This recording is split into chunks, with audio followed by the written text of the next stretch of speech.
Subscribe कीजिए Rohan's lab को और बेल आइकन को दबाइए मेरे नए वीडियो सबसे पहले देखने के लिए।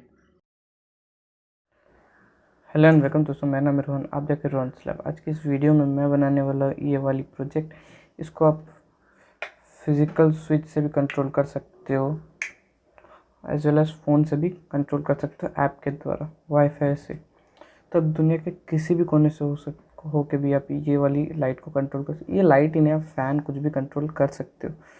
तो आइए देखते हैं प्रोजेक्ट को बनाने के लिए क्या चाहिए, इसका कनेक्शन कैसे करते हैं, कोडिंग कैसे करते हैं, ऐप में कैसे क्या करते हैं। चलिए शुरू करते हैं और देख लेते हैं इस प्रोजेक्ट को बनाते कैसे।